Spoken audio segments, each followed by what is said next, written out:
हमारा विषय है ग्रीड, लोभ। तो हिंदी या संस्कृत में कहते हैं लोभ।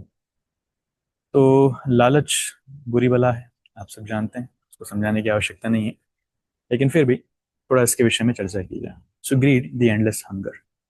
सो व्हाट इज ग्रीड? देखिए, इस पिक्चर में आपको दिख रहा है कि ये जो व्यक्ति है, ये एक बॉस टाइप व्यक्ति है, सेठ टाइप व्यक्ति है।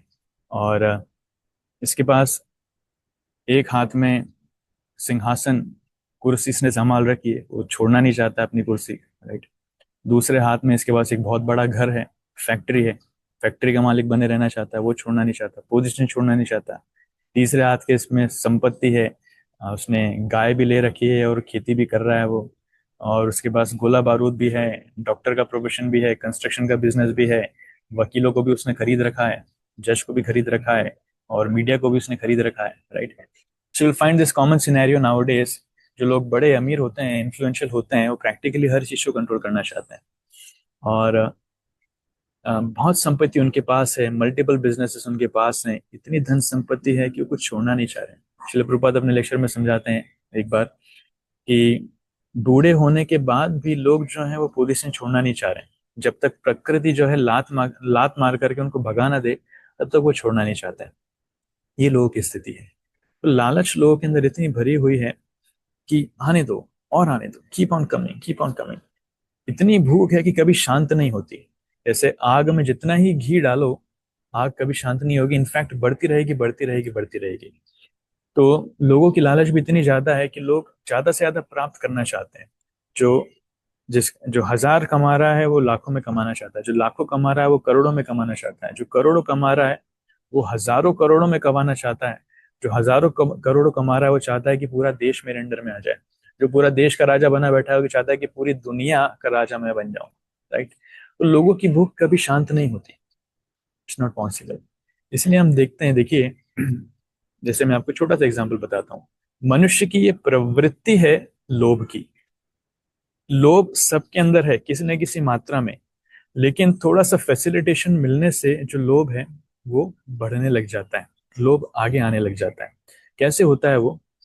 एक बार क्या हुआ, जब ब्रिटिशर्स यहाँ पर थे इंडिया में, तब भारत में सांप बड़े हुआ करते थे। अभी भी बहुत सांप है भारत में, प्राय हर देश में ही है।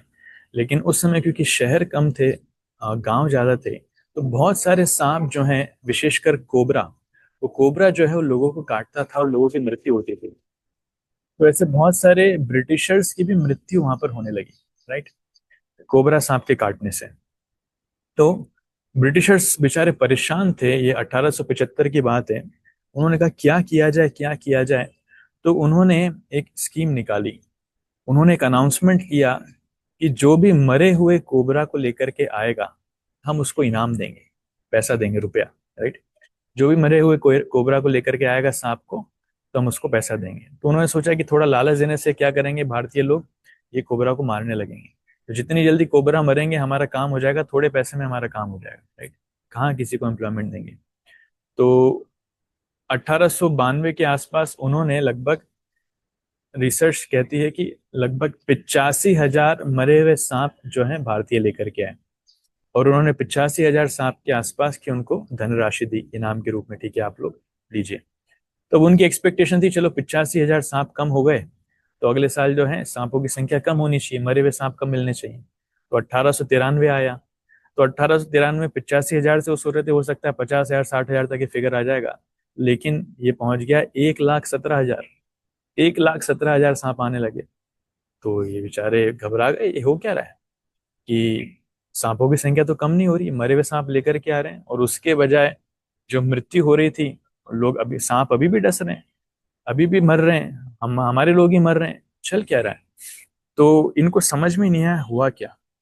तब इनको इन्होंने रिसर्च किया, थोड़ा पता लगाया, तो देखा कि हुआ क्या, कि भारतीय लोगों ने बड़ा बिजनेस निकाल लिया है, वो सांपों को पालने का ही बिजनेस करने लगे हैं। कोबरा सांप को अपने घरों में ही पालना चालू कर दिया है। और बड़ी मात्रा में कोबरा जो है सांप अंडे देता है, उसके बच्चे निकलते हैं, एक साल उसको मेंटेन करते हैं, बच्चे जब बड़े हो जाते हैं उसको मार करके ब्रिटिशर्स के सामने ले आते हैं पैसा लेने के लिए। तो उन्होंने कहा अरे ये स्कीम तो फेल हो गई भाई, ये तो सांप कम होने की जगह और ज्यादा बढ़ गए, लोगों के मन में इतना लालच आ गया कि पैसा कमाने के लिए सांपों को पालने लग गए लोग। ये स्थिति हो रही है, राइट। तो उन्होंने स्कीम एकदम से बंद कर दी। जब एकदम से स्कीम बंद कर दी तो लोगों को इतना गुस्सा आया कि अभी सांप का क्या करेंगे, तो वो सारे सांप जो है लोगों ने ऐसे ही खुले में छोड़ दिए। तो केसेस और बढ़ गए, सांप के डसने के, सांप के काटने के केसेस और ज्यादा बढ़ गए। इसको कहते हैं cobra effect, right. Cobra effect क्या होता है? कोबरा इफेक्ट वो है कि जब लालच को पूरा करने का साधन अगर कोई देता है, तो या फिर लोगों की इच्छाओं को भौतिक लाभ अगर किसी चीज के लिए दिया जाता है, तब लोगों की लालच बहुत ज्यादा बढ़ जाती है। इसलिए हर आवश्यकता में भौतिक लालच नहीं देना चाहिए, राइट। हमें उनको शिक्षा देना चाहिए, उनका शुद्धिकरण करने का प्रयास करना चाहिए। भौतिक लालच हम देंगे, तो भौतिक लोभ देंगे, सुख सुविधा देंगे, तो लोगों का लालच जो है वो बढ़ जाएगा। इसलिए क्योंकि हर व्यक्ति के अंदर ये प्रवृत्ति है लोभ की, हमें प्रयास करना चाहिए उस लोभ की प्रवृत्ति को हम कैसे शांत करें। जितना हम शांत करेंगे उतना अच्छा है। और देखिए, लोभ की प्रवृत्ति के कारण लोगों के पास बहुत पैसा है, बहुत अनाप शनाप पैसा है, लोगों को कहाँ उसको लगाना है वही उनको पता नहीं है। Where they need to spend it they do not know. ऐसे आने वाली स्लाइड्स में मैं आपसे कुछ प्रश्न पूछूंगा, आप लोग बताइएगा उसका उत्तर क्या है। बहुत ध्यानपूर्वक सुनना, जो लोग अभी तक कैमरा ऑन नहीं किए हैं, जो लोग अभी तक थोड़ा सा इधर उधर कुछ काम कर रहे हैं, आने वाली स्लाइड्स बड़ी इंटरेस्टिंग होने वाली है, आपको मजा आने वाला है। ध्यान से सुनिएगा आप लोग, ठीक है। तो सबसे पहला प्रश्न, क्या इनको जानते हैं आप? ये कौन है?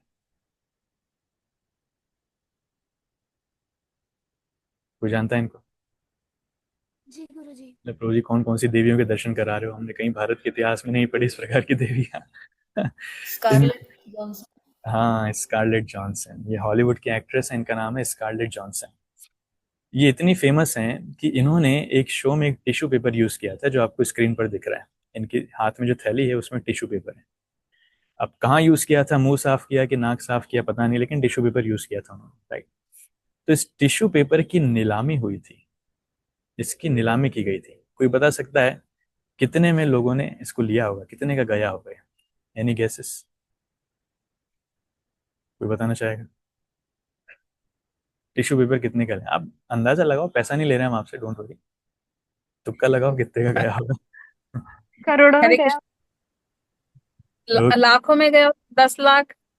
ओके ठीक है, चलो अंदाजा तो लगा ही सकते हैं, कोई दिक्कत नहीं, राइट। तो वैसे ये टिश्यू पेपर कितने का आता है? शायद 50 पैसे, 1 रुपए का एक आएगा, राइट। लेकिन जब इसकी नीलामी हुई तो इसकी कीमत जो आई वो आई थी $5,300, मतलब 4.5 लाख रुपए मात्र, राइट। अच्छा लग रहा है सुन करके? दूसरा, इनका नाम जानते हैं, ये कौन है?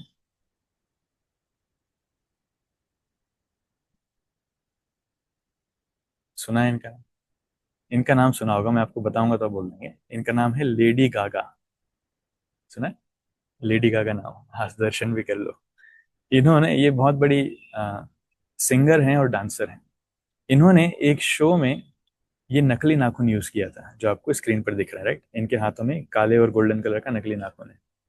अगर आप लोग माताएं बता सकती हैं, इस प्रकार का नकली नाखून आप लोग खरीदेंगे कितने का आता है? कितने का आएगा? 50 रुपए, 100 रुपए? हो सकता है आप लोगों ने भक्ति में आने के बाद नेल पॉलिश लगाना भी छोड़ दिया होगा, लेकिन 50-100 रुपए से ज्यादा का नहीं आएगा, राइट। इस नकली नाखून की नीलामी हुई थी। कोई बता सकता है कितने का गया होगा? प्रभु जी $12,000 में गया। 12,000, $12,000। $12,000? ठीक है, थोड़ा सा चूक गए। $13,000, $13,000 ओनली। इंडियन रुपीज में 11,05,000 रुपए मात्र, राइट। इनको जानते हैं? इनका नाम जानते हैं?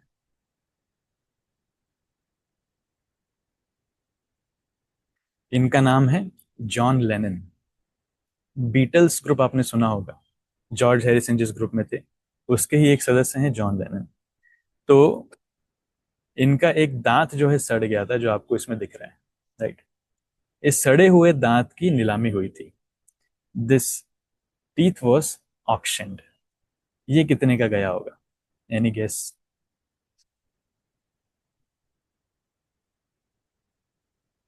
क्या बात, इतना सोचना पड़ रहा है, मतलब शास्त्रों का कि श्लोक पढ़। $31,200। अच्छा, मतलब इंटरनेट पे निकाल रहे हो क्या आप? $31,000, यस, 26,35,000 रुपए। सड़ा हुआ दांत व्यक्ति खरीद रहा है 26,35,000 रुपए का। सोचो लोगों के पास कितनी धन संपदा है, राइट। इनको जानते हैं? इनका नाम है नील होरन। इन्होंने एक शो में ये टोस्ट खाया था, टोस्ट जो आपको दिख रहा है ना, ये एक बाइट इन्होंने इस टोस्ट की ली थी, बाकी बचा हुआ टोस्ट जो है उसकी नीलामी हुई थी। अंदाजा लगा सकते हैं कितने का गया होगा ये? आधा टोस्ट। Any guesses?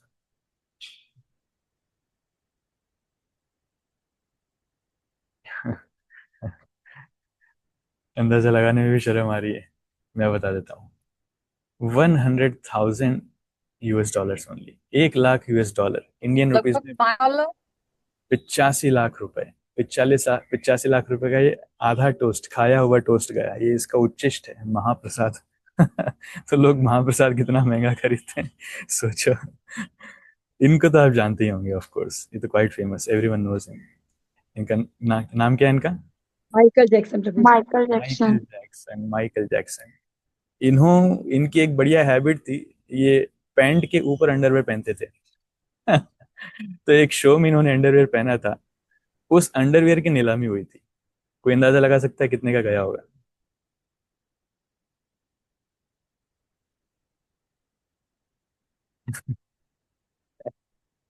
लोगों को समझ भी नहीं आ रहा रोजी सेशन क्या चल रहा है। हम कुछ आध्यात्मिकता डिस्कस कर रहे हैं, क्या कर रहे हैं, व्हाट्स हैपनिंग? नहीं नहीं, मैं पॉइंट पे आऊंगा, थोड़ा सस्पेंस है, ध्यान रखिए। ठीक है, मैं बता देता हूँ। 1 million US dollar, 10 lakh US dollars, Indian rupees में 8.5 करोड़ रुपए, राइट। 8.5 करोड़ रुपए का व्यक्ति ने अंडरवेयर खरीदा है। अब उससे प्रश्न पूछना, भैया तू रखेगा कहाँ इसको? कहाँ सजा के रखेगा, किसको दिखाएगा? तो लोगों के पास इतनी धन संपदा है जिसकी तुलना नहीं है, राइट। इसलिए ये कंसेप्ट समझना आवश्यक है। What is the difference between grid and need? Need मतलब आवश्यकता, और ग्रीड मतलब लालच या लोभ, राइट। देखिए, ये स्टैटिस्टिक्स है कि दुनिया की जो टॉप 1% पॉपुलेशन है, दुनिया में 1% लोग जो हैं टॉप के, जो सबसे अमीर हैं, उनके पास पूरी दुनिया की 50% से ज्यादा संपत्ति है। The 1% people of the top position, they are holding 50% wealth of the world, right. 50% से ज्यादा उनके पास संपत्ति है। तो आप सोचिए कि लोगों की लालच का स्तर क्या है। इतने बड़े बड़े लोगों के बंगले हैं, इतनी बड़ी बड़ी इतनी सारी गाड़ियां हैं लोगों की, जिससे कोई हद नहीं। इवन कई लोग ऐसे हैं जिन्होंने अपने बाथरूम में सोना लगा रखा है, उनका बेसिन सोने का है, उनका कमोड बेस सोने का है, उनके शॉवर्स सोने के हैं, हर जगह सोना उन्होंने लगा रखा है। और ऐसे लोग, आप बुर्ज खलीफा में जाएंगे तो 25 लाख रुपए एक नाइट का स्टे में जाते हैं। वो एक 25 लाख रुपए देते हैं सिर्फ एक रात को सोने के लिए। हमारे भक्तों से पूछो जिनको बेचारा रूम नहीं मिलता है मंदिर में आकर के सोने के लिए। तो 25 लाख रुपए लोगों की संपत्ति नहीं होती, और एक रात का सोने का 25 लाख रुपए दे रहे हैं। 25 लाख रुपए। तो लोगों के पास इतना पैसा है, और सारा का सारा पैसा किस में जाता है? लालच में। वो संपत्ति है जो कभी यूज नहीं कर पाते हैं। और इतने, हम कई बार लोग भक्तों को बोलते हैं, कोसते हैं कि मंदिरों में आप दूध क्यों चढ़ाते हो, गरीबों को पिलाना चाहिए। मंदिर में दान देने की जरूरत क्या है, गरीबों को देना चाहिए, हॉस्पिटल खोलना चाहिए। अरे बाबा, मंदिरों को टारगेट क्यों बना रहे हो? मंदिरों के पास पैसा नहीं है। जो धनाढ़ लोग हैं उनके पास इतना पैसा, उनको कोई डोनेशन देने के लिए क्यों एनकरेज नहीं करता है? हम मंदिरों के पीछे पड़ जाते हैं, राइट। तो अगर एक आध पूंजीवादी व्यक्ति भी अगर दुनिया का पैसा, अपना पैसा दुनिया में शेयर कर दे, तो गरीबी खत्म हो सकती है, राइट। लेकिन लोग उसको देख नहीं पाते हैं। People target temples. इसलिए इस प्रकार के लोग, देखिए, अपनी धन संपत्ति कमाने के लिए, अपनी लालच लालच के लिए बड़े बड़े स्कैम भी करते हैं, पैसे का गबन करते हैं। आपने सुना होगा सत्यम का स्कैम। इंडिया में सत्यम कंपनी थी, तो 7,000 करोड़ रुपए का उन्होंने स्कैम किया। 7,000 करोड़ रुपए उन्होंने प्रॉफिट अपना आगे आगे रह करके बताया, लोन्स लिए, और कितने हजार करोड़ का नुकसान हुआ। विजय माल्या ने किंगफिशर एयरलाइंस के तहत 9,000 करोड़ से ज्यादा का उसने उस समय बैंक से लोन लिया था। हर्षद मेहता केस में 4,000 करोड़ की संपत्ति लगी थी। एनरॉन स्कैम में billions of dollars. 2G spectrum घोटाले में 1,76,000 लाख करोड़, एक छः मतलब 1.76 लाख करोड़ तो इतने सारे स्कैम है जिसकी मैं तुम बताने जाऊंगा तो ये अमाउंट जो है लाखों करोड़ों में जाता जाएगा जिसकी कोई तुलना नहीं है। तो लोगों के अंदर जो लालच है इतनी मात्रा में बढ़ चुका है, लोग उसको समझ नहीं पा रहे हैं, और इस लालच के कारण कई सारे बुरे गुण जो हैं, कई सारे अनर्थ वो आते हैं, वो जन्म लेते हैं। इसलिए भगवत गीता में एक बहुत सुंदर श्लोक आता है जिसमें कहते हैं, त्रिविधम नरकस्येदम द्वारम नाशनम आत्मनः काम क्रोध तथा लोभस्तस्मादेतत्त्रयम् त्यजेत। उसे बता रहे हैं कि काम, क्रोध और लोभ ये नरक के द्वार हैं। हर एक व्यक्ति को, हर एक बुद्धिमान व्यक्ति को इनको त्याग करना चाहिए। इट्स इंपॉर्टेंट, जितना जल्दी हो हमें इसका त्याग करना चाहिए। अदरवाइज लोभ के कारण, काम के कारण, जैसे जब ज्यादा लोभी होता है ना व्यक्ति, उसके अंदर कामना वासना बहुत ज्यादा जन्म लेती है, काम वासना उसके अंदर आती। जब काम पूरा नहीं होता तो क्रोधी भी वो बहुत जल्दी होता है, और उस लोभ के कारण दूसरों को धोखा भी देता है, ईर्ष्या भी करता है, कंपैरिजन भी करता है। तो बहुत सारे अनर्थ एक दूसरे से रिलेटेड हैं, आपस में संबंधित है, हमें समझना चाहिए, राइट। और लोग प्राय सब कुछ कॉम्प्रोमाइज कर देते हैं पैसे के लिए, लालच के लिए। जैसे एक बार एक महिला, एक जवान महिला, उसने एक बूढ़े व्यक्ति के साथ शादी करी, जो व्यक्ति धनाढ़ था, राइट। तो 20 साल की लड़की है, उसने 80 साल के बूढ़े के साथ शादी करी। तो लोगों ने पूछा, भैया आपने क्या देखा उनमें, आपकी उम्र 20 साल है, वो 80 साल का व्यक्ति बूढ़ा है, आपने क्या देखा? तो उसने कहा, मैंने दो चीजें देखी, एक तो उसकी इनकम और दूसरे उसके दिन कम। राइट। तो उसके पास इनकम इतनी बढ़िया है और दिन भी बहुत कम है, उसके मरने के बाद सारी संपत्ति हमारी तो होगी, राइट, और किसकी होगी? So it's a shortcut way to earn money. बहुत बढ़िया ये तरीका है। तो इसलिए हम देखते हैं कि पैसा कमाने के लिए आजकल इतने स्कैम चल रहे हैं। One of the famous scams is honey trap scam. उसमें महिलाएं क्या करती हैं कि अमीर व्यक्ति से शादी करती हैं, बाद में उससे तलाक लेती हैं, उसका पैसा हड़पती हैं, फिर दूसरे से शादी करती हैं, किसी कारण उससे तलाक लेती हैं, फिर पैसा हड़पती हैं। ऐसे केसेस हैं कि एक महिला ने एक साल में 14 लोगों से शादी की, और 14 उसके एलिमोनी के केसेस चल रहे हैं कोर्ट में, जहां पर वो लोगों से पैसा मांग रही है। तो ऐसे महिलाएं लखपति या करोड़पति बन रही हैं पैसे से। तो इतने सारे स्कैम चल रहे हैं, और कई बार लोग उसको, पुरुष लोग भी इसका गलत फायदा उठाते हैं। किसी के साथ प्रेममय संबंध में आते हैं, बाद में उनको ब्लैकमेल करने लगते हैं पैसा कमाने के लिए, राइट। नहीं तो तुम्हारा वीडियो बना करके हम रिलीज कर देंगे, वायरल कर देंगे। तो मार्केट में क्या क्या चल रहा है आप लोग मुझसे ज्यादा अच्छे तरीके से जानते हैं, लेकिन वास्तविकता में ये जो है, ये एक आसुरिक प्रवृत्ति है, हमें ये समझना चाहिए। इसलिए त्रिविधम नरकस्येदम द्वारम नाशनम आत्मना, ये नरक के द्वार है, ये आ, जानना चाहिए। एक मैं छोटा सा वीडियो आपको दिखाना चाहता हूँ, let me see if I can find it.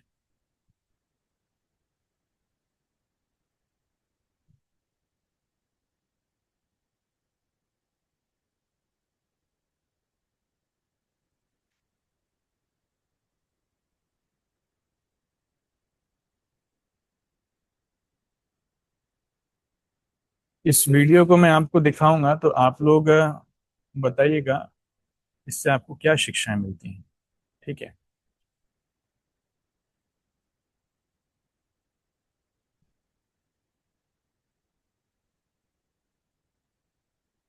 या स्क्रीन दिख रही है?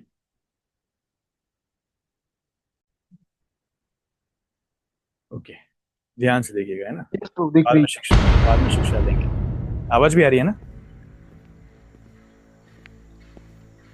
जी प्रभु जी, आ रही है। ग्रेट। यस।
हाँ, ये हो गया।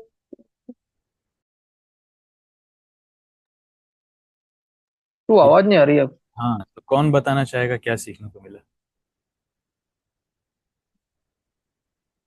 बताइए क्या क्या शिक्षाएं मिली, हाथ ऊंचा करके बोलिए।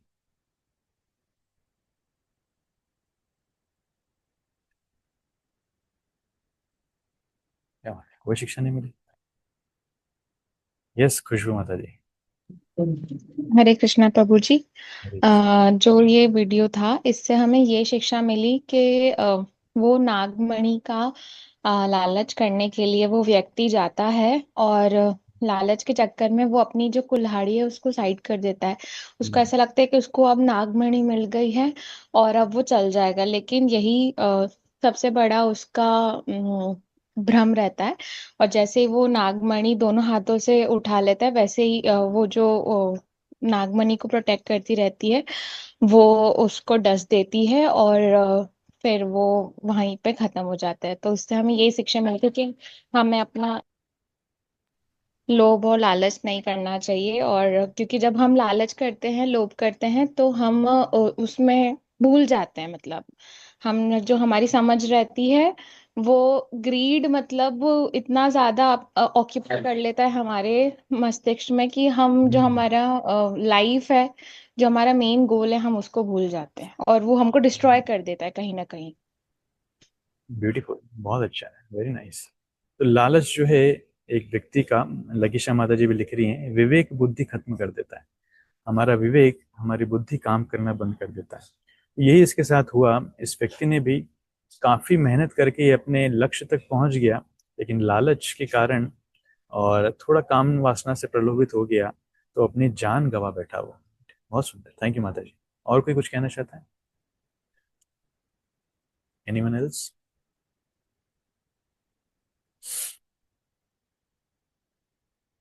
ठीक है, ये होता है लालच। एक्चुअली क्या होता है कि देखिए, इस जगत में हर एक व्यक्ति पैसे के लालच में इतना अंधा हो चुका है कि वास्तविकता में अपने मनुष्य जीवन के गोल को ही वो भूल चुका है, मनुष्य जीवन के लक्ष्य को ही वो भूल चुका है। और पैसा कमाने के लिए इतना पागल है, इतना पागल है, उसको दिखता भी है कि आइट साइड में बहुत सारे लोग हैं जो अपनी जान गंवा चुके हैं, लेकिन फिर भी उसको लगता है नहीं, मैं उसको पार कर लूंगा, मैं उसको प्राप्त कर लूंगा। राइट। और अपने जैसी लालच का मौका सामने आता है, प्रलोभन सामने आते हैं, वो सबसे पहले अपने हथियार डाल देता है। ये हथियार क्या है? ये हथियार है साधुओं का संग, भक्तों का संग, गुरु वैष्णव का उपदेश, भक्ति। तो कई बार हम देखते हैं कि बचपन में जैसे बेस लाइफ में भक्त लोग भक्ति करते हैं, जॉब लगने के बाद कई सारे भक्त हैं जो भक्ति करना छोड़ देते हैं। तो जी हम लोग इतने बिजी हो गए कि माला करने का मौका नहीं मिल रहा है, भक्तों का संग नहीं मिल रहा है, तो ऐसे बहुत सारे भक्त लोग जो हैं भक्ति से दूर चले जाते हैं।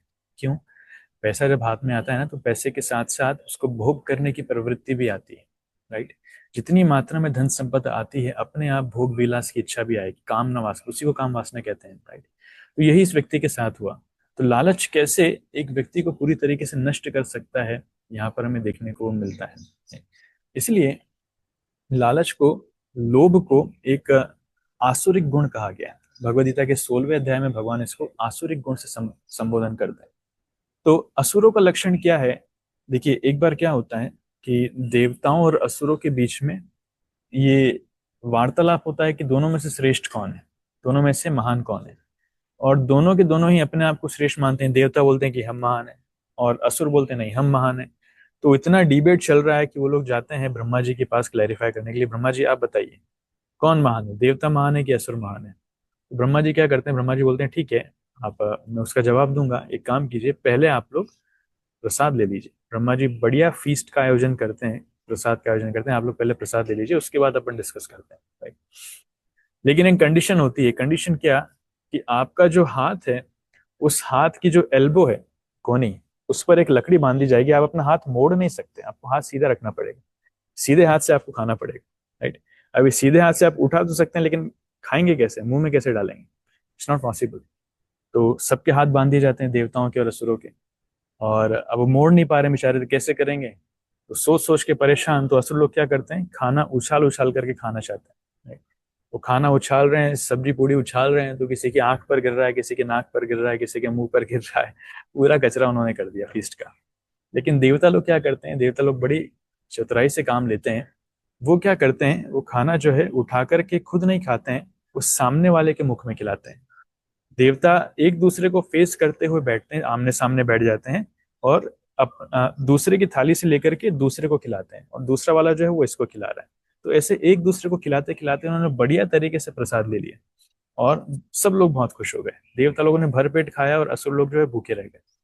तो ब्रह्मा जी बोलते हैं अभी आप लोग खुद डिसाइड कर लीजिए कि आप लोगों में से श्रेष्ठ कौन है। मुझे जवाब देने की जरूरत नहीं, राइट। तो ये असुरों का लक्षण है कि असुर जो है दूसरों के बारे में नहीं सोचते हैं, वो सिर्फ खुद के बारे में सोचते हैं। तो जो लोग लालची हैं, लोभी हैं, वो सिर्फ खुद के बारे में सोचते हैं, ज्यादा से ज्यादा खुद के परिवार के बारे में सोचें और किसी के बारे में नहीं सोचेंगे। सिर्फ परिवार के बारे में सोचना भी लालच है, ये भी लोभ है। शिल प्रभुपाद कहते थे एक्सटेंडेड सेंस ग्रेटिफिकेशन। ये इंद्रिय तृप्ति हम लोग हो सकता है खुद की इंद्रिय तृप्ति नहीं कर रहे हैं, हमारी परिवार की करवा रहे हैं, तो ये विस्तृत इंद्रिय तृप्ति, लेकिन ये भी लालच में या फिर इंद्रिय तृप्ति के विषय में ही आता है। इसलिए असुर लोग के अंदर ये अनर्थ भरे हुए होते हैं। तो समुद्र मंथन की लीला से हमें शिक्षाएं मिलती है। समुद्र मंथन जब हो रहा था तब बहुत बड़ी लीला है, मैं पूरी लीला में नहीं जा रहा हूँ, मैं छोटे से 5 टाइम्स उसमें डिस्कस करता हूँ बीच बीच में से। तब अरेंजमेंट ये हुआ, भगवान ने देवताओं को बोला कि आप लोग एक काम करना, वासुकी का मुख पकड़ना और असुरों को उसकी पूंछ देना, राइट। तो ऐसे ही होता है, तो देवता लोग ऑफर करते हैं कि आप ठीक है वासुकी को पूंछ से पकड़िए, हम लोग उसका मुख पकड़ लेते हैं। तो देवता बड़े क्रोधित हो जाते हैं, आपको क्या लगता है हम क्या इधर उधर से आए क्या, हम सांप का पीछे वाला हिस्सा पकड़ेंगे, पीछे वाला हिस्सा कोई पकड़ने वाला होता है। सर्प पुच्छम अमंगलम, सांप की पूछ पूछ जो है वो तो अमंगल है, नहीं नहीं, हम पूछ नहीं पकड़ेंगे, हम सिर पकड़ेंगे, हम मुख पकड़ेंगे सांप का। ठीक है, मुख पकड़ लो, तो मुख पकड़ते हैं, और देवता जो है वो पूंछ पकड़ लेते हैं। अब जब वासुकी को मथनी बना करके उससे मथा जा रहा है, वो रस्सी बना करके, तब सांप, अब इतना प्रेशर है तो सांप बेचारा इतना परेशान है वासुकी कि उसके मुख से जो है जहर निकल रहा है, आग निकल रही है, धुआं निकल रहा है। वो सारा किसके पास जा रहा है, वो सारा लग रहा है असुरों को, राइट। तो असुर जो है पूरे काले हो गए वासुकी की अग्नि से और वासुकी के मुख से धुएं और जहर से, और देवता लोग, उनको कोई समस्या नहीं हो रही, वो बढ़िया पूंछ पकड़ के वो मथनी से हिलाया जा रहा है, राइट। तो ये होता है, व्यक्ति जब लालची होता है ना, तो दूसरों से कंपैरिजन में वो अपना ही स्वार्थ नहीं समझ पाता। उसको लगता है मुझे जैसे तैसे करके ये संपत्ति चाहिए, ये सब। देखो बचपन में भी ये क्वालिटी होती है। बचपन में जब बच्चे आपस में लड़ते हैं ना, तो इसी पॉइंट को लड़ते हैं कि नहीं नहीं, तुमने मेरे भाई को खिलौना क्यों ला करके दिया, मुझे क्यों नहीं दिया, इसको पहले खाना क्यों दिया, मुझे क्यों नहीं दिया, इसको बड़ा क्यों दिया, मुझे छोटा क्यों दिया। तो ये सब ट्रेसेस हैं, ये सब लक्षण है लालच के। हमें वहां पर बच्चों को शिक्षा देना चाहिए कि इस प्रकार से कंपैरिजन नहीं होना चाहिए। सिर्फ वस्तु ला करके उनको संतुष्ट मत कीजिए, try to give them lessons, learning, कि कैसे हमें कंपैरिजन इस प्रकार से नहीं करना चाहिए। बड़े भाई हैं, बड़े भाई की सेवा हमें करना चाहिए, ऑल दैट। सो ये आसुरिक गुण है। इसलिए उसके विपरीत हम देखते हैं समुद्र मंथन में जब विष निकला तो भगवान शिव ने वो विष पान किया। भगवान शिव का व्यक्तिगत जीवन हम देखिए, देखिए उनके पास घर नहीं है, संपत्ति नहीं है, दूसरे अपने भक्तों को सब कुछ देते हैं लेकिन खुद जंगल में रहते हैं, पेड़ के नीचे रहते हैं, शरीर में बराबर कपड़े नहीं है, राइट। तो शिवजी जो है पूरी तरीके से भौतिक संपदाओं से मुक्त जीवन जीते हैं, उनको भौतिक संपदा में किसी में आसक्ति नहीं है। उनका वाहन कोई बहुत बड़ा नहीं, नंदी उनका वाहन है, सिंपल सी गाय, राइट। तो शिवजी से सीखने के लिए बहुत कुछ है। ऑर्नामेंट्स, उनके हीरे जवाहरात गहने क्या है, उनके गहने हैं सांप, लेकिन उसके बाद मन में भावना क्या है, पूरे विश्व के कल्याण के लिए वो जहर पीने के लिए तैयार है।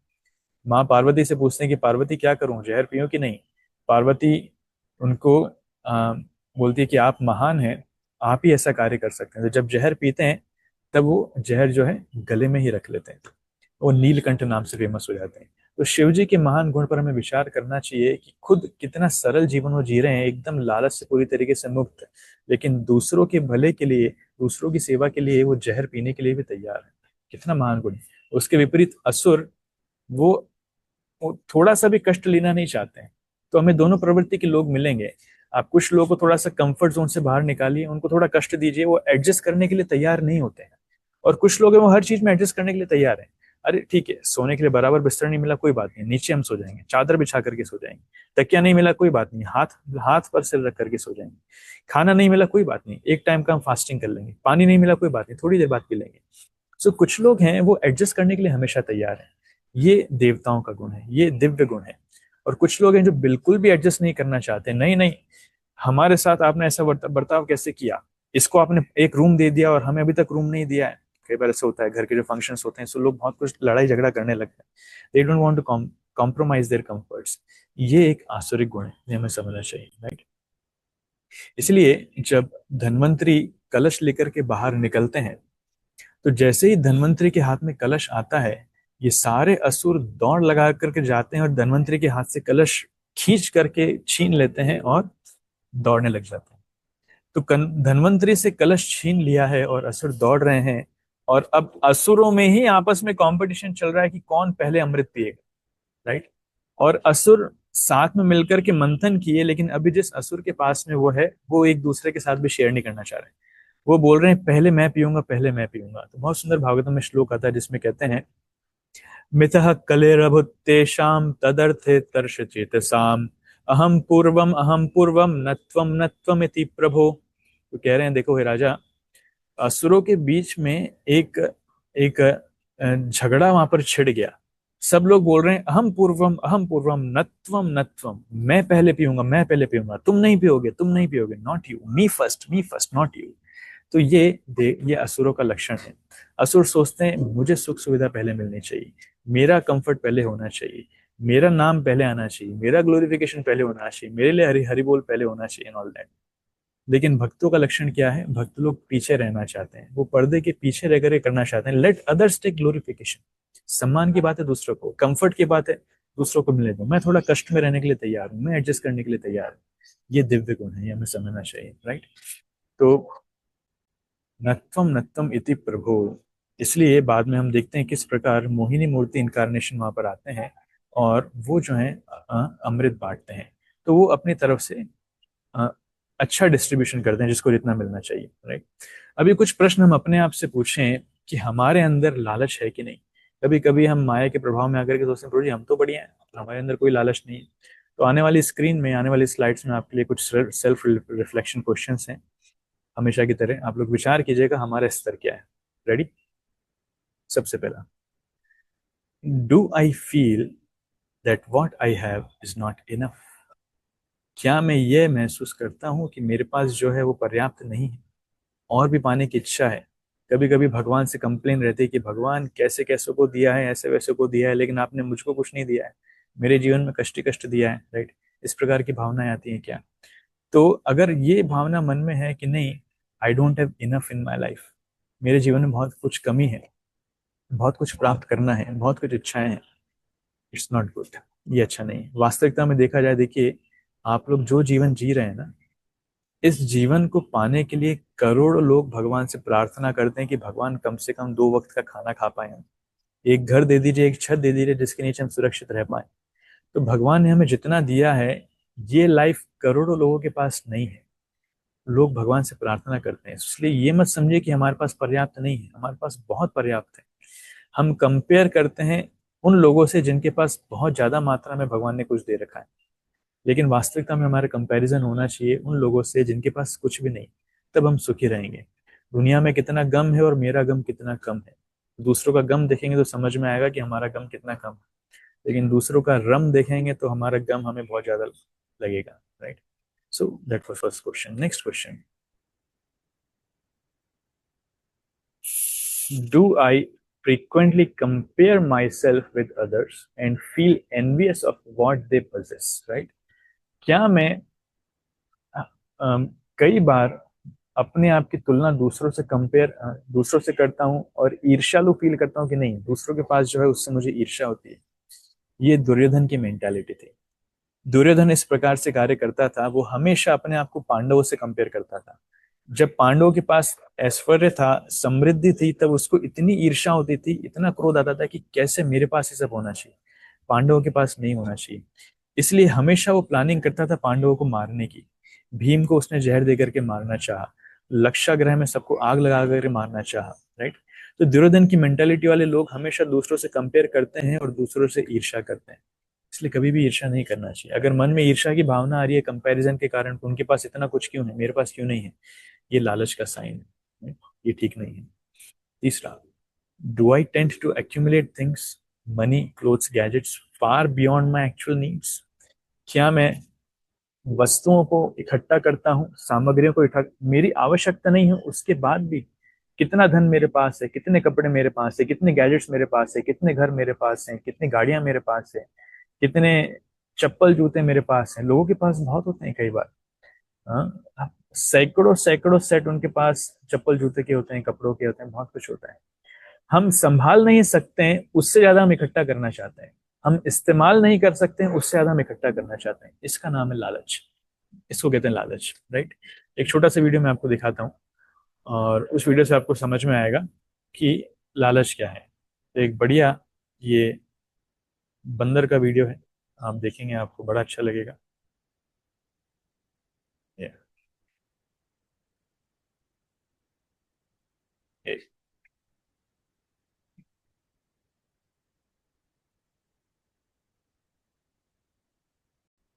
देखिएगा, है ना, ये बंदर के साथ क्या होता है।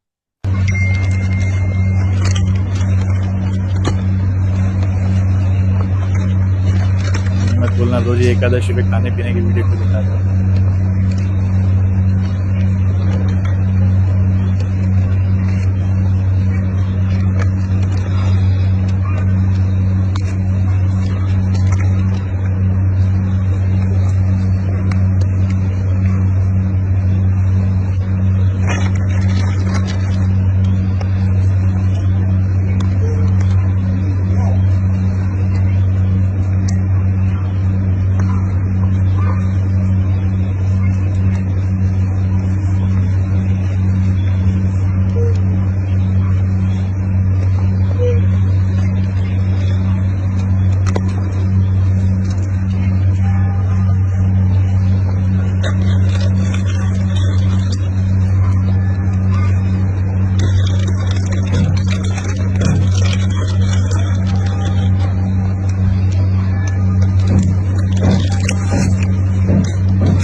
गेटिंग समझ में आया।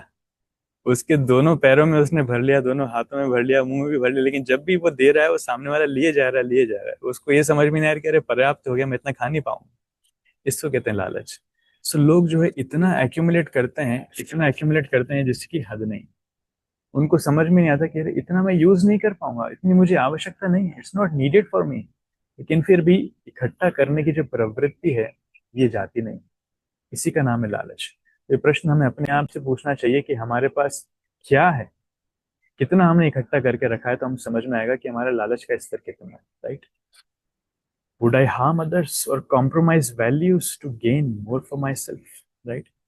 क्या खुद के लिए, खुद को प्राप्त करने के लिए, क्या मैं दूसरों का नुकसान पहुंचाने के लिए भी तैयार हूँ, या फिर मेरे मूल्यों की बलि देने के लिए भी तैयार हूँ। देखिए, ये प्रवृत्ति के लोग हैं कंस प्रवृत्ति के लोग। राजा बनने के लिए कंस ने अपने पिता उग्रसेन को ही बंदी बनवा दिया। ऐसे ही राजा बनने के लिए औरंगजेब ने अपने पिता शाहजहां को ही बंदी बनवा दिया। कुछ समय पहले हमने केस डिस्कस किया था रेमंड्स कंपनी के मालिक, तो गौतम सिंघानिया ने अपने पिता विजयपत सिंघानिया को ही घर से बेदखल कर दिया, राइट। तो संपत्ति के लिए लोग दूसरों का नुकसान पहुंचाने में भी डरते नहीं है। अपने पिता को भी लोग इस प्रकार से डील करते हैं। आजकल तो बड़ा फेमस है, बच्चे अपने माता पिता का ही कत्ल कर रहे हैं अगर माता पिता उनकी इंद्रिय तृप्ति में बाधा बनते हैं या फिर उनको मना करते हैं। तो बाकी दूसरों की बात तो छोड़ दी जाए, बाकी दूसरे तो काउंटिंग में नहीं है। दूसरों को नुकसान पहुंचा तो हमने, मतलब हमारा जन्म सिद्ध अधिकार है ऐसा लगता है। तो क्या मेरे लिए, मैं दूसरों को नुकसान पहुंचाने के लिए तैयार हूँ या फिर मूल्यों की बलि देने के लिए तैयार हूँ, ये पूछना चाहिए। Do I hesitate to give in charity और share fearing I might lose what I have. क्या हम दान देने में घबराते हैं, हिचकिचाते हैं, दूसरों के साथ शेयर करने में हिचकिचाते हैं? क्या मन में डर लगता है कि मेरा नुकसान हो जाएगा? ऐसा नहीं होना चाहिए। बलि महाराज से हमें शिक्षा लेना चाहिए कि बलि महाराज को पता चल गया था कि ये वामन देव है और मेरा सब कुछ छीन लेंगे, उसके बाद भी बलि महाराज जो हैं वो सब कुछ देने के लिए तैयार है। He is ready to give everything. इसी को कहते हैं आत्मसमर्पण। तो बलि महाराज हमारे लिए वो एग्जाम्पल है, महान उदाहरण है कि कैसे हमें आत्मसमर्पण भगवान के लिए करना चाहिए। अगर भगवान को आवश्यकता है तो सब कुछ देने के लिए तैयार होना चाहिए। इसमें श्रीपद रामानुजाचार्य के जीवन से एक बहुत अच्छी कहानी आती है। तो रामानुजाचार्य के ब्रह्मचारी शिष्य जो हैं वो उनकी कोपिन से ही, कोपिन के कारण ही लड़ने लगते हैं। कि हमारी कॉपीन किसी और ने चुरा ली, मेरी कॉपीन किसी और ब्रह्मचारी ने चुरा ली, तो वो आपस में उसके कारण ही लड़ने लगते हैं। तो रामानुजाचार्य समझ जाते हैं कि भैया इन लोगों का स्तर बहुत नीचे है। उनके एक गृहस्थ शिष्य होते हैं जिनका नाम होता है धनुर्दास। तो रामानुजाचार्य कहते हैं कि देखो, हमें हमें हमारे आश्रम में, आश्रम चलाने के लिए पैसे की जरूरत है, धन की आवश्यकता है। एक काम करो, आप जाओ और धनुर्दास के घर में चोरी करके आओ। राइट, धनुर्दास के घर में जाओ, उसके पास धन संपत्ति है, उसके घर में चोरी करके आओ। तो रात के समय जाना, और उस समय जाना जब धनुर्दास न हो। तो शिष्य लोग जाते हैं। तो रात में धनुर्दास की पत्नी, जो बहुत सुंदर होती है, उसके शरीर में बहुत सारे हीरे जवाहरात गहने उसमें पहन रखे होते हैं, तो पहन करके वो सो रही होती है, और ये लड़के जाते हैं ब्रह्मचारी वहां पर चोरी करने के लिए। तो जैसे ही वो अंदर घुसते हैं, वो पत्नी एकदम आंख खोल करके देख लेती है कि ये, अरे ये तो हमारे गुरु महाराज के ब्रह्मचारी शिष्य आए हैं, चोरी करने के लिए आए हैं, तो जरूर हमारे गुरु महाराज बड़ी समस्या में होंगे। तो ठीक है, गुरु महाराज की सेवा के लिए मैं इनको चोरी करने दूंगी। तो चोरी करते हैं। चोरी करते करते उनकी नजर जाती है इस महिला के ऊपर ही कि इसके शरीर में बहुत सारे गहने हैं। तो ब्रह्मचारी जो हैं, उनके गहने चुराने लगते हैं। तो एक तरफ वो करवट लेकर के सोई हुई होती है, तो उससे गहने निकालते हैं, गले से निकालते हैं, कानों से निकालते हैं, हाथों से निकालते हैं। कोई भी व्यक्ति जाग जाएगा, लेकिन फिर भी ये जानबूझ करके सोने का नाटक करती है। और जब एक तरफ के गहने निकाल लेते हैं, तब ये महिला जो है, ये पलटती है ताकि दूसरी तरफ के गहने भी निकाल लेते हैं।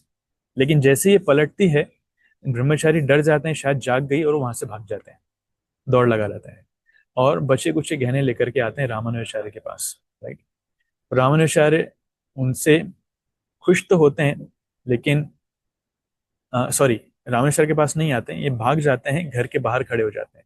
उस समय धनुर्दास अंदर प्रवेश करते हैं, और धनुर्दास की जो वाइफ है वो उनको बताती है, अरे आपको पता है क्या हुआ, आज हमारे गुरु के आश्रम से ब्रह्मचारी भक्त लोग आए थे। शायद हमारे गुरु महाराज को बहुत आर्थिक संपत्ति की आवश्यकता है, वो संकट में आ चुके हैं, इसलिए लोग चोरी करने आए थे। तो मैंने इनको चोरी करने दिया, मेरे गहने ही उतार करके ले रहे थे, और मैं अचानक दूसरी तरफ मुड़ी ताकि दूसरी तरफ के गहने उतारे, तो ये लोग डर करके भाग गए। धनुर्दास जैसे सुनते हैं, उनको इतना क्रोध आता है कि मूर्ख औरत, तुम क्यों पलटे? वो वैसे ही निकाल लेते, तुम्हें उनको सारे गहने निकाल करके दे देने चाहिए थे, तुम क्यों पलटे? आधी संपत्ति दे दी, आधी नहीं दी, गुरु के लिए तो सब कुछ हमारा न्यौछावर, सब कुछ हम दे सकते हैं। तो ये ब्रह्मचारी लोग जब सुनते हैं तो इतने शर्मसार हो जाते हैं कि इनका स्तर क्या है, अपने गुरु से कितना प्रेम करते हैं, गुरु के लिए कितना सेक्रीफाइस करने के लिए वो तैयार है। राइट, तब रामानुजाचार्य को जाकर के बताते हैं, और रामानुजाचार्य बोलते हैं, देखो क्या स्तर है उनका, और तुम लोग अपनी कोपिन के लिए लड़ते हो कि मेरी कोपिन किसी और ने पहन ली, मेरी कोपिन किसी और ने ली, कुछ संपत्ति है नहीं, लेकिन छोटे से कपड़े के टुकड़े के लिए लड़ते हो। राइट, तो बहुत आवश्यक है कि हम दूसरों को दान देना सीखें, विशेषकर गृहस्थी जीवन में इट्स वेरी इंपेरेटिव, बहुत आवश्यक है। Do I measure my success mainly by material wealth और एक्सटर्नल अचीवमेंट्स? भक्ति में आने के बाद भी हम लोग कई बार हमारी सफलता का मापदंड किससे लगाते हैं? प्रभु जी, भगवान तो हमारे ऊपर बहुत खुश हैं, भगवान की बड़ी कृपा है, हमारे बच्चे पढ़ाई करने लग गए हैं, उनकी नौकरी लग गई है, बढ़िया कमाने लग गया है, करोड़ों कमा रहा है, हमारा धन धान्य बढ़ रहा है, so we are very happy, भक्ति अच्छे से चल रही। तो क्या भौतिक संपत्ति से हमारी भक्ति का मापदंड करते हैं, हमारी सफलता का मापदंड करते हैं? नहीं, ये नहीं होना चाहिए, ये ठीक गुण नहीं है। ये वाकई में रावण और हिरण्यकशिपु की मेंटालिटी है।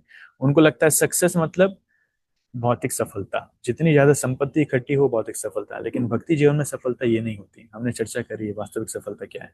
Right, do I neglect my health, family और values in the pursuit of more money और सक्सेस? राइट, क्या सफलता के लिए, धन के लिए मैं अपने अपने स्वास्थ्य को, अपने परिवार को, अपने मूल्यों को भी खत्म करने के लिए तैयार हूँ, उनका भी नुकसान पहुंचाने के लिए तैयार हूँ? ये देखना चाहिए।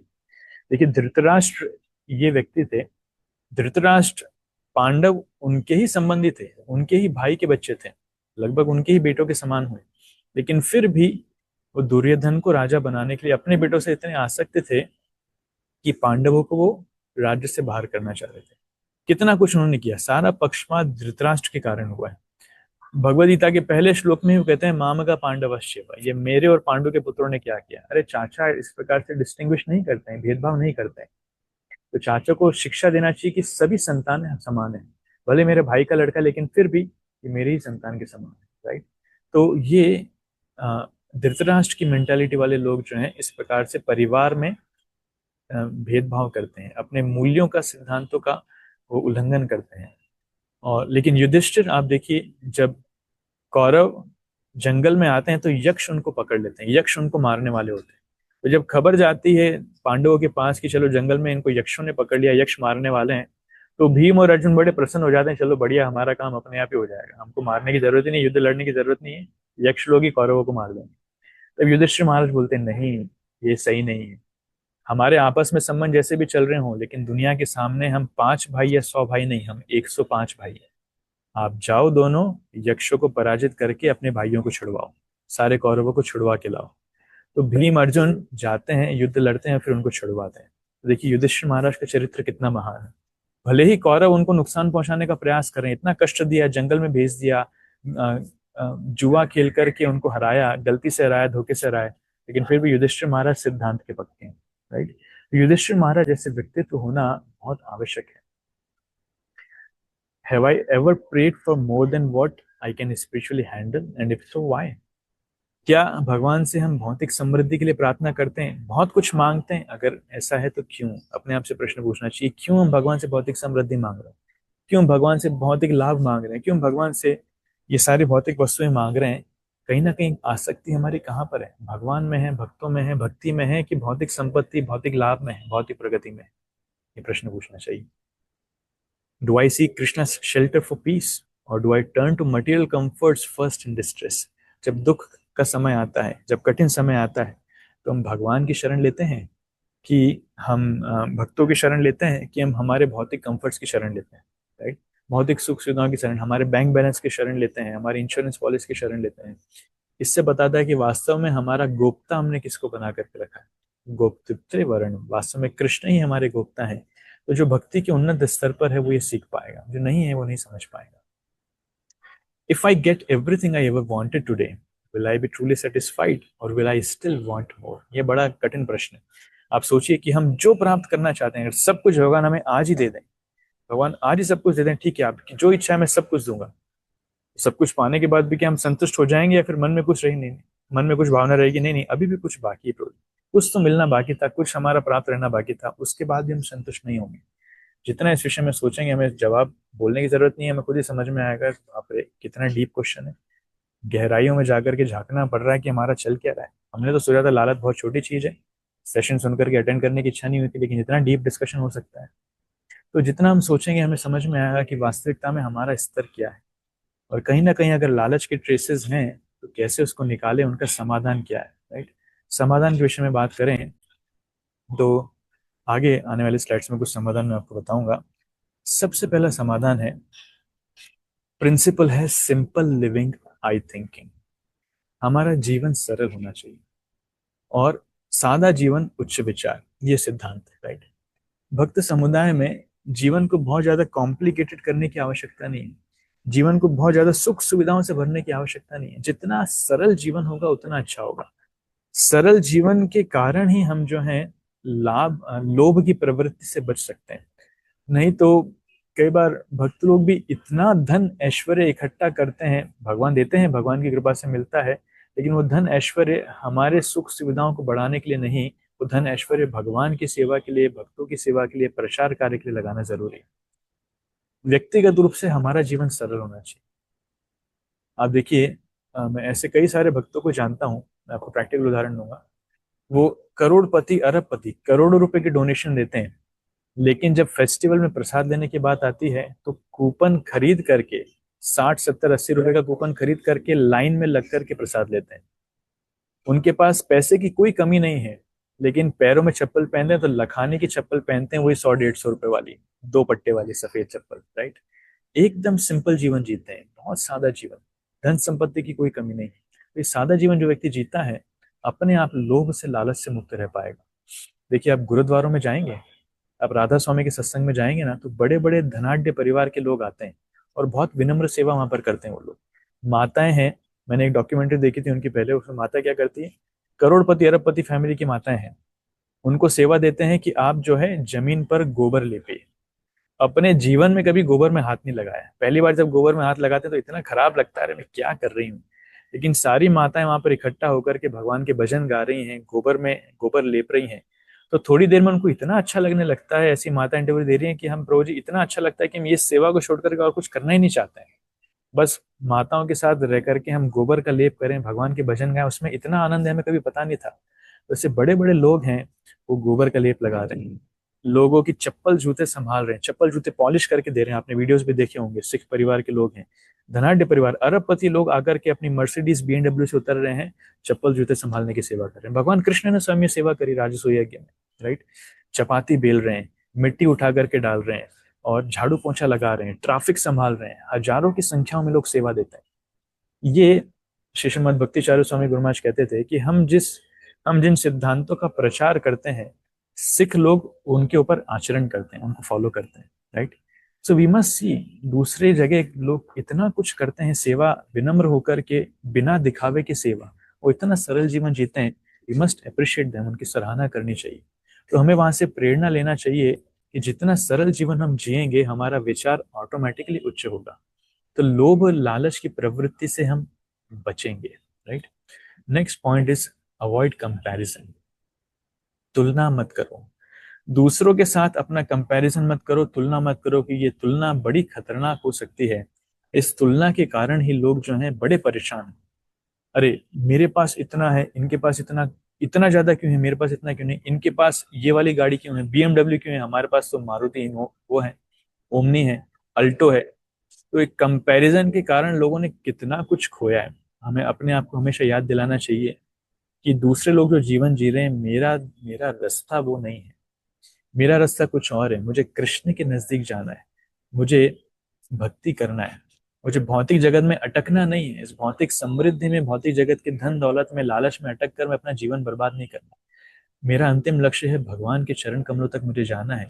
इसलिए जो लोग दूसरी दिशा में जा रहे हैं भौतिक समृद्धि में, उनको जाने दो ना, लेकिन हमें वहां पर जाना ही नहीं, देखना ही नहीं। हमें हमारा जीवन देखना है, अच्छे भक्तों के मार्गदर्शन में चलाना है। इसलिए अवॉइड कंपैरिजन, जितना कंपैरिजन हम अवॉइड करेंगे उतना हम सुखी रहेंगे। Next point is absorption in sadhana. साधना में एब्जॉर्प्शन आना बहुत जरूरी है। एब्जॉर्प्शन मतलब निमग्नता, तल्लीनता। साधना में हम बहुत कुछ कर रहे हैं, जो सुपरफिशियल साधना करता है भक्ति जीवन में, उसके अनर्थ निवृत्ति अच्छी नहीं हो पाएगी। ये लालच, काम, क्रोध, लोभ, मोह, मद, मात्सर्य, ये जितने अनर्थ हैं, अनर्थ निवृत्ति अगर हम करना चाहते हैं, जितनी जल्दी अनर्थ से मुक्त होना चाहते हैं, तो हमारी साधना में एब्जॉर्प्शन की बहुत आवश्यकता है, राइट। हम जप करते हैं, ध्यान पूर्वक अगर जप नहीं कर पाएंगे तो शुद्धिकरण नहीं हो पाएगा। हम श्रवण करते हैं, ध्यान पूर्वक श्रवण नहीं कर पाएंगे, जो सुन रहे हैं उसको जीवन में लागू नहीं करेंगे, तो शुद्धिकरण प्रॉपरली नहीं हो पाएगा। हम भक्तों का संग रह रहे हैं, विनम्र भाव से, प्रेम से भक्तों की सेवा करना नहीं सीखेंगे, उनको प्रसन्न करना नहीं सीखेंगे, तो शुद्धिकरण नहीं हो पाएगा। भगवान की इच्छाओं के अनुसार हमें हमारा जीवन ढालना है, तब जाकर के तो आध्यात्मिक रस मिलेगा ना, उसका नाम है एब्जॉर्प्शन, राइट। तो भरत महाराज, जड़ भरत, सुदामा, रंती देव, ये ऐसी महान महान शास्त्रों में कहानियां आती है जिनके माध्यम से हमें सीखना चाहिए कि थोड़ी सी सावधानी जहां हटती है, दुर्घटना वहीं घटती है। इसलिए साधना में एब्जॉर्प्शन जरूरी है। अनर्थों से हम बचना चाहते हैं तो साधना में एब्जॉर्प्शन की बहुत ज्यादा आवश्यकता है। Next is give charity. गृहस्थों के लिए बहुत महत्वपूर्ण है, उनको दान देने की आदत होना चाहिए। Giving charity is important. सेवा करना, सेवा के लिए, कृष्ण भक्ति प्रचार के लिए दान देना आना चाहिए। देखिए, सेवा 4 प्रकार से होती है। भागवतम में श्लोक आता है कि अ,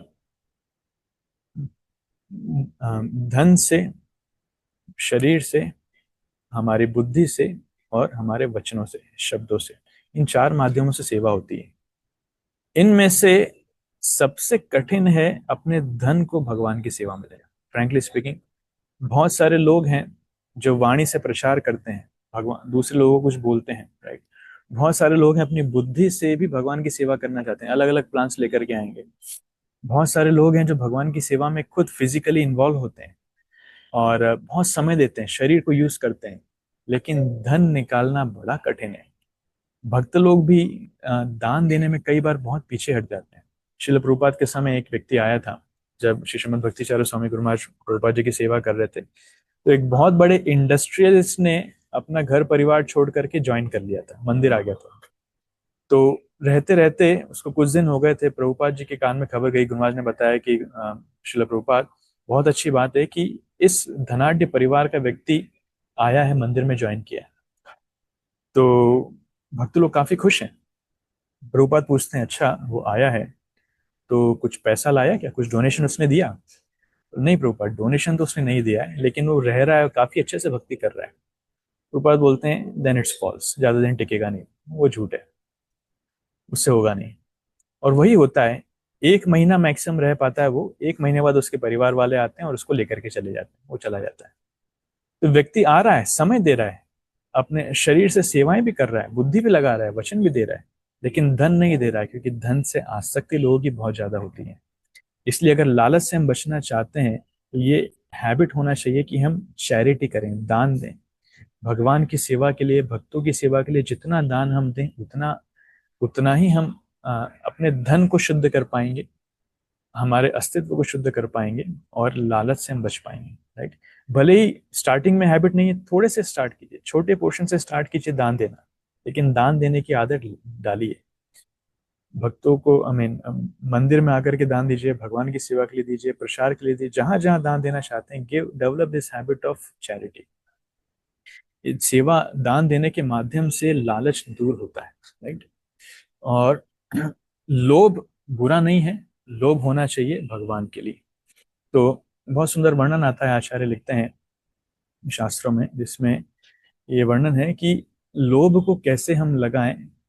काम कृष्ण कर पार्पणे, क्रोध भक्त द्वेषी जने, लोभ साधु संगे हरि कथा, मोह इष्ट लाभ विने, मद कृष्ण गुणगाने, नियुक्त करीबो यथा तथा। तो लोभ के, काम के विषय में बताया गया है कि कृष्ण कर्म करना चाहिए। काम को अगर कंट्रोल करना है, नियंत्रित करना है, बचना है, तो हमें फिजिकल सर्विस बहुत ज्यादा करना चाहिए।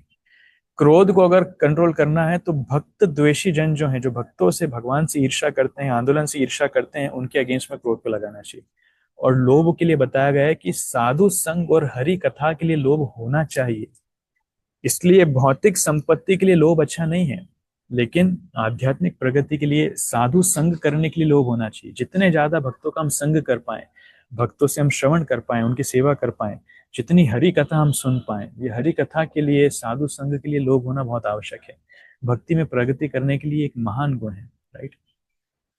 तो लोभ की इस प्रकार से व्याख्या दी जाती है। और हमें कृष्ण पर ये मनन करना चाहिए कि किस प्रकार वास्तविकता में हमारा धन हमें मेंटेन नहीं कर रहा है, हमारे प्रयास हमें मेंटेन नहीं कर रहे हैं, भगवान हमें मेंटेन कर रहे हैं। भगवान ही वो हमारी रक्षा करने वाले हैं। वो गोप तृप्ते वर्णम तथा, भगवान ही हमारे गोप्ता हैं, जो हमारा भरण पोषण कर रहे हैं, उनकी कृपा से हम चल रहे हैं। We should not be falsely angry, या फिर हमें अहंकारवश नहीं सोचना चाहिए कि हमारी घर गृहस्थी हम चला रहे हैं। जस्ट गिव मी 1 मिनट, हाँ मेरा बैटरी ड्रॉप होने वाली, मैं नीचे जा रहा हूँ। तो ये वर्णन आता है, तो कृष्ण को गोप्ता के रूप में एक्सेप्ट करना, गोप तृप्ते वर्णम तथा, ये शरणागति का एक लक्षण है। शरणागति के 6 लक्षण होते हैं: दैन्य आत्मनिवेदन, गोप तृप्ते वर्ण, अवश्य रक्षिबे कृष्ण विश्वास पालन, भक्ति अनुकूल मात्र कार्य स्वीकार, भक्ति प्रतिकूल भाव वर्जन अंगीकार। तो भगवान को गोप्ता के रूप में स्वीकार करना, ये महान भक्त का एक लक्षण है, ये वास्तविकता में शरणागति का एक लक्षण है। तो हमारा शेल्टर, हमारा ध्यान कृष्ण पर होना चाहिए कि वास्तव में कृष्ण ही हमारी सुरक्षा करने वाले हैं, वही हमारे गोप्ता हैं, वही हमारा भरण पोषण करने वाले हैं। दुनिया में और कोई नहीं है जो हमें संभाल सकता है, इट्स ओनली कृष्ण। राइट? जितना उस विषय में हम सोचेंगे, उतना ही हम इस लालच से बच पाएंगे, उतना ही हम अनर्थों से बच पाएंगे। ये विश्वास हमें होना चाहिए, it's important. And finally coming to say, या दिस इज इट। तो लालच से बचने के लिए ये सारे समाधान है जो हमें विचार करने चाहिए। अदरवाइज भक्ति जीवन में कई बार हम आगे बढ़ते हैं, फिर भी भक्तों के मन में प्रश्न आते हैं कि प्रभु जी, प्रगति क्यों नहीं हो पा रही? हम इतने साधना कर रहे हैं, इतना 16 माला कर रहे हैं, जप कर रहे हैं, शास्त्रों का अध्ययन कर रहे हैं, भक्तों का संग ले रहे हैं, लेकिन प्रगति क्यों नहीं हो पा रही? क्योंकि कहीं ना कहीं हम सिद्धांतों को प्रॉपरली समझ नहीं पा रहे हैं और हमारे जीवन में उनको अप्लाई नहीं कर पा रहे। तो ये कुछ लोग के बारे में छोटा सा डिस्कशन था। अगर आपको इससे मदद मिली हो तो मेरी सेवा मेरी सफल है। अगर किसी को कुछ हर्ट हुआ हो, मैंने कुछ गलत बोल दिया हो, तो क्षमा कीजिए, अपनी वाणी नहीं बना सकता हूँ। बहुत बहुत धन्यवाद। हरे कृष्ण। किसी का कोई प्रश्न? Any questions? यस कविता माता जी। हरे कृष्णा प्रभु जी, पांचांग प्रणाम। प्रभु जी, आप कहाँ पे हैं अभी? मैं नीमच में हूँ माता जी। आप उज्जैन आ रहे हैं ना? अच्छा। हाँ। आइए, स्वागत है। मैं कल आ जाऊँगा उज्जैन, कल दोपहर तक पहुँच जाऊँ। जी जी, बस यही मतलब मेरा सवाल था। कल ज्वाइनिंग है कल ज्वाइनिंग करूंगी प्रभु जी। हाँ जी। कल ज्वाइनिंग देना है मुझे ऑफिस में। हाँ। जी। बहुत। तो आशीर्वाद दीजिए प्रभु जी की सब। हाँ, very happy to share. Babita माता जी का ट्रांसफर हो चुका है। माता जी की इच्छा थी कि उज्जैन में आ जाएं वो भगवान के नजदीक, मदन मोहन के नजदीक। तो मदन मोहन ने माता जी की प्रार्थनाएं सुन ली हैं। अभी माता जी का उज्जैन ट्रांसफर हो चुका है और कल से माता जी वन विभाग में सेवाएं देती है, तो वहां पर अपनी सेवाएं माता जी चालू कर। सो माता जी की आने वाली सेवाओं के लिए भगवान से प्रार्थना करते हैं। एक बार हरे कृष्ण मंत्र बोलते हैं। Hare Krishna Hare Krishna Krishna Krishna Hare Hare, Hare Ram Hare okay thank you. जी। क्वेश्चन। हरे कृष्णा प्रभु जी, दंडवत प्रणाम। आपके दर्शन नहीं हो पा रहे हैं, आपका वीडियो थोड़ा ब्लर है। हाँ, थोड़ा कैमरा प्रॉब्लम है प्रभु जी। ओके। प्रभु जी, अभी आप जो आपने लास्ट में बोला कि हम जो सिद्धांत है उसको ठीक से शायद हम पालन नहीं कर पा रहे हैं। तो जो 4 नियम हमें दिए हुए हैं उसमें ये जो ग्रॉस लेवल पे तो समझ में आता है, सटल लेवल पे उसे कैसे समझे? जैसे ये जो ग्रीड है वो कैसे समझे उस 4 नियमों में? हो सकता है हम 4 नियम ठीक से पालन नहीं कर रहे हों। मांस नहीं खाना, जुआ नहीं खेलना, अवैध यौन संबंध नहीं करना, नशा नहीं करना। जरूरी नहीं है कि हमें इसको 4 नियमों से रिलेट करना है। हर चीज को 4 नियम से रिलेट नहीं करना चाहिए। ये वास्तविकता में 4 नियम जो हैं, ये श्रील प्रभुपाद जी लिखते हैं कि एक मनुष्य के स्तर तक लाने के लिए ये नियम। ये 4 नियम भक्ति के नियम नहीं है। ये 4 नियम है कि मनुष्य बनाने के लिए नियम है। तो लोग वास्तविकता में मनुष्य स्तर से भी नीचे गिर चुके हैं। इसलिए 4 नियम पालन करने से हम एक मनुष्य के स्तर पर आते हैं। तो भक्ति के सिद्धांत उससे बहुत ऊपर है। जब हम भक्ति करते हैं तो हमें उच्चतर प्रिंसिपल्स को और ज्यादा अच्छी तरीके से समझ करके उनका पालन करना होता है। So my suggestion is no need to relate. इसको 4 नियमों से संपर्कित करने की जरूरत नहीं है। 4 नियम बहुत बेसिक हैं। उसके बिना भक्ति तो दूर, मनुष्य ही नहीं कहलाया जाए।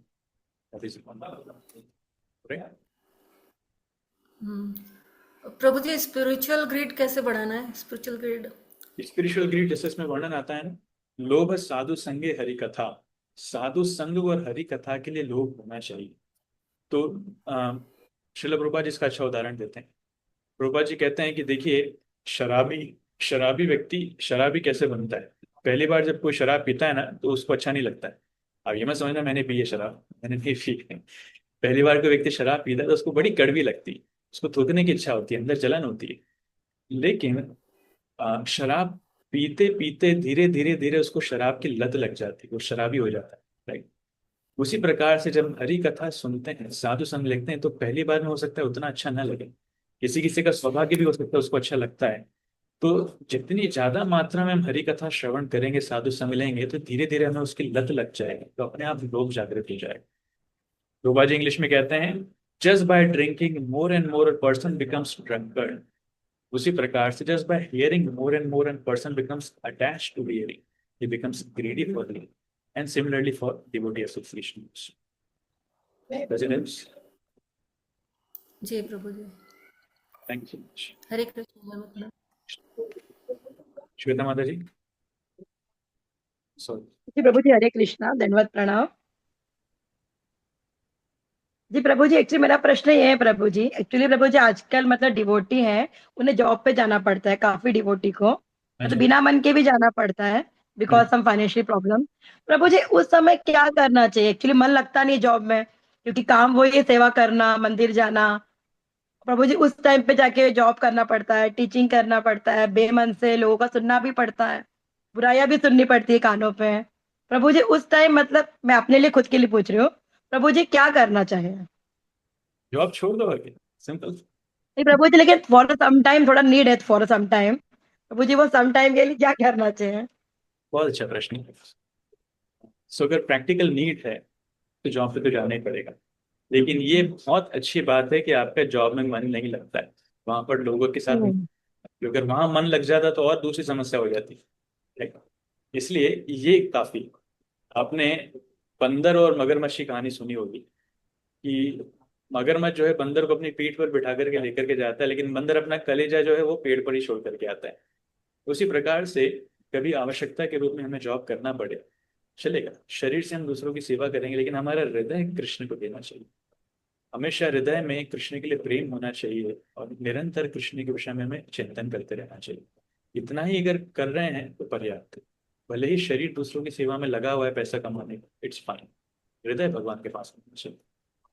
मैं प्रभु जी, आप बोल रहे हैं कि मतलब अगर नीड है तो जॉब करना मतलब मस्ट है फिर ना प्रभु जी, for some time?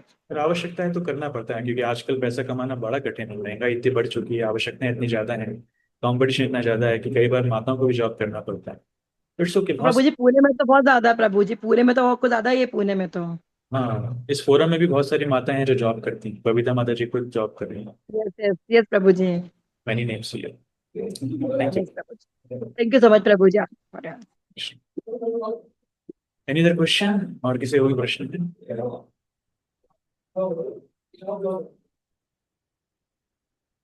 Okay, thank you so much. Question we can stop here. तो आप सबका बहुत बहुत धन्यवाद। ध्यान पूर्वक, पेशेंटली, धैर्य पूर्वक आप लोग सेशंस में आते हैं। हालांकि अभी समय जो आ रहा है, रथ यात्रा का समय नजदीक है, मैं ये भी जानता हूँ आप सबकी रथ यात्राओं के लिए सेवा बहुत ज्यादा बढ़ गई होंगी। सो हमारा अगला सेशन 28 तारीख को है, 28 को या 29 को, 29 को। सो आई थिंक 29 तारीख को तो हम नहीं कर पाएंगे। मैं भी अवेलेबल नहीं हूँ, मैं भी रथ यात्रा में रहूंगा, बाकी भक्त लोग भी रथ यात्रा में बिजी रहेंगे। सो इसके बाद हम मिलेंगे, उसके बाद सेशन कर लेते हैं। अभी 6 तारीख को, हाँ 6 तारीख को हम कर सकते हैं। थैंक यू सो मच, बहुत बहुत धन्यवाद। हरे कृष्ण। श्री प्रभुपाद की जय। संवेद